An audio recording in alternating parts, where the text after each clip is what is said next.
आज सभी कार्यकर्ता, सभी नेता इस बात के लिए कह रहे थे कि चुनाव बिल्कुल फेयर हो, और मैं अपील करता हूं, मुझे उम्मीद है कि न केवल कन्नौज बल्कि पूरे प्रदेश का जहां जहां चुनाव होगा बिल्कुल फेयर चुनाव होगा। लेकिन बीजेपी से फेयर चुनाव की उम्मीद करना अपने आप को धोखा देना है। लेकिन उसके बावजूद भी हमें उम्मीद है कि यहाँ के अधिकारी निष्पक्ष चुनाव कराएंगे। ये चुनाव में जिस समय मुझे अपनी बात रखने का मौका मिल रहा था, पूरे चुनाव में ये बात कही गई कि जैसे ही चुनाव खत्म होगा पेट्रोल डीजल से लेकर के सब महंगाई बढ़ेगी।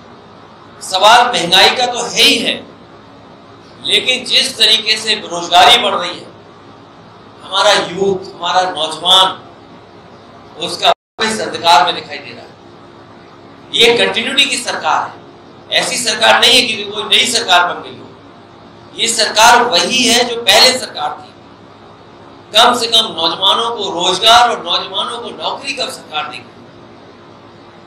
पूरा नौजवान भटक रहा है, अच्छी पढ़ाई करने के बाद, अच्छी डिग्री हासिल करने के बाद अभी भी घर बैठा है, अपने घर परिवार के बीच में बैठा है, उसे नौकरी रोजगार नहीं मिल रहा है। जहां महंगाई की मार है वहीं बेरोजगारी की भी बड़ी मार हो रही है। और सुनने में तो ये आ रहा है कि कई नौजवान इतने निराश हो गए हैं कि वो आत्महत्या करने तक तैयार हो गए।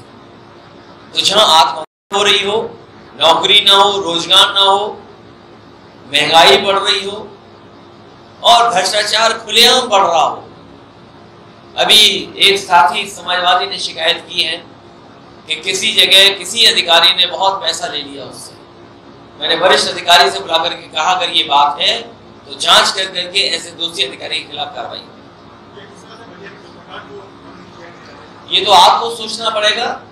पत्रकार साथियों, आप भी सुरक्षित नहीं है। अगर आप भी कोई खबर चला देंगे, सूचना दे देंगे, सरकार को अगर जगाने की कोशिश करेंगे तो हो सकता है आपको भी पुलिस बुला करके आपको भी जेल में ठूस दिया जाए। और दुख तब है जब किस तरीके से उस पत्रकार के बच्चे रो रहे हैं, परिवार के लोग दुखी हैं, उसकी मां कितनी दुखी है सोचिए। मां को पता ही नहीं था कि उसका बेटा जो नौकरी पे गया है वो घर शाम को नहीं लौटेगा, वो जेल भेज दिया जाएगा। बच्चों के आंसू नहीं रुक रहे हैं। ये कैसी सरकार है सोचिए, जो लोकतंत्र को बचाने के लिए हमारे पत्रकार सब कुछ लगा देते हैं। उन पत्रकारों के साथ ये व्यवहार बहुत ही निंदनीय व्यवहार हो रहा है इस सरकार में।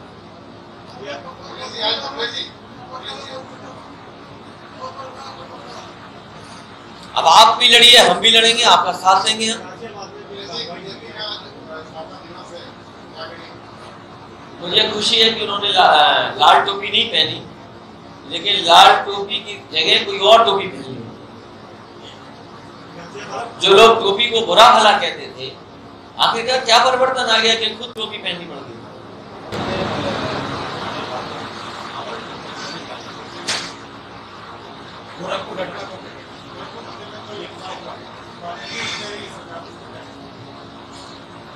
अभी जो जानकारी आ रही है और उसके पिता ने जो कहा है कि साइकेट्रिक प्रॉब्लम थी, बाइपोलर इश्यूज हैं उसके साथ, मुझे लगता है वो पहलू भी देखना पड़ेगा। और बीजेपी तो वो पार्टी है जो बात को न जाने कितना खींच देती है। आप बताइए पत्रकारों को क्या दोष था बलिया में? क्या पत्रकारों को दोष था? पेपर किसने लीक किया? प्रशासन की जिम्मेदारी थी। पत्रकार ने तो केवल सूचना दी, मदद करना चाहता था पत्रकार, लेकिन पत्रकार को जेल भेज दिए गए। लेकिन सरकार दबाव बना रही है, मिठाई लेकर के सरकार जा रही है। सोचिए, सरकार मिठाई बांट रही है। सरकार बनी है, इतना जन समर्थन, उसके बाद मिठाई बांटनी पड़ रही है सरकार को वोट लेने के लिए।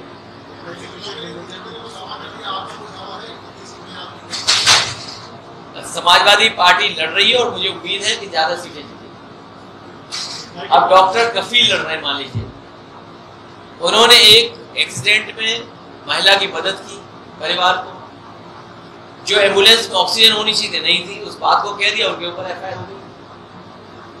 डॉक्टर कफील की न जाने कितनी बार गाड़ी चेक हो चुकी है। इनकी चेक हो जाएगी गाड़ी, लेकिन बीजेपी की गाड़ी चेक नहीं हो सकती। वो कितनी भी मिठाई के डब्बे रख करके जा सकते कहीं, उनके लिए खुली आजादी। अभी एक व्यक्ति ने शिकायत की कि 70,000 रुपए एक पुलिस ने ले लिए उससे। एक वरिष्ठ अधिकारी से मैंने कहा कि भाई इसके 70,000 रुपए दिलवा दीजिए। वो वरिष्ठ अधिकारी का है, सबसे किससे उम्मीद करोगे आप? व्यक्ति शिकायत कर रहा है और शिकायत होने के बाद कोई कुछ नहीं पूछने वाला। आप अरे फैजाबाद में ब्राह्मण समाज की बेटी 5 साल उसके साथ घटना घटी, ताऊजी सदमे में जान चली गई, केजीएम में इलाज हो रहा है, उसके पिता को बाहर से दवाई खरीदनी पड़ी। क्या सरकार कर रही है? अभी 1 साल उसका इलाज होना है। और डकैती लूट कितनी बड़ों में खबर है। जब से बीजेपी आई है सरकार में, डकैती लूट तो जाने कितनी बढ़ गई है। गरीबों के 5-5 हजार रुपए लूट लिए सरकार ने, बताइए। 5 हजार रुपए रखे घर में, कोई आया दरवाजा तोड़ा, 5 हजार रुपए ले गया। कानपुर में लॉकर में रखी हुई चीजें गायब हो गई। मैं तो अपील करूंगा कि जिन ने अपने लॉकर में सामान रखा है, अगर बैंक में सुरक्षित नहीं है तो कम से कम अपना बैंक की लॉकर देख लें, चीजें सुरक्षित हैं कि नहीं है।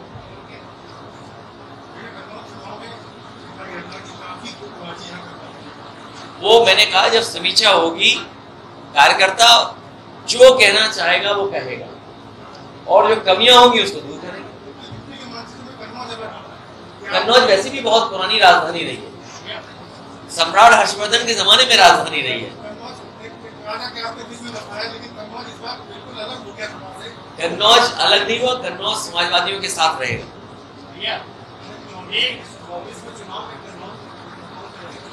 अभी इससे जल्दी क्यों है? समाजवादी पार्टी जीतेगी।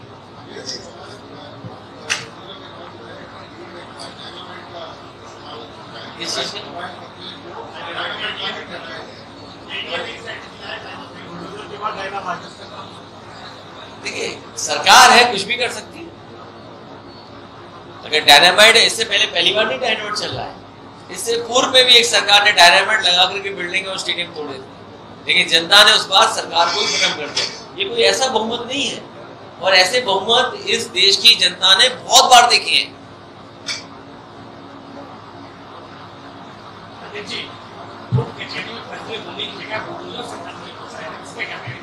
समाजवादी पार्टी कानून पर, संविधान पर भरोसा करती है। भारतीय जनता पार्टी संविधान पर भरोसा नहीं करती।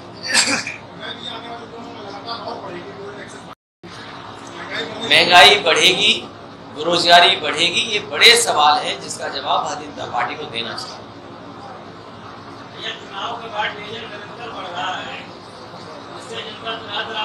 आपने गलती की, चुनाव हरा देते तो डीजल पेट्रोल नहीं बढ़ता, क्योंकि आप जिता दिया बीजेपी को, इसलिए आपको उपहार मिल रहा है महंगा, ये महंगा उपहार मिल रहा है आपको।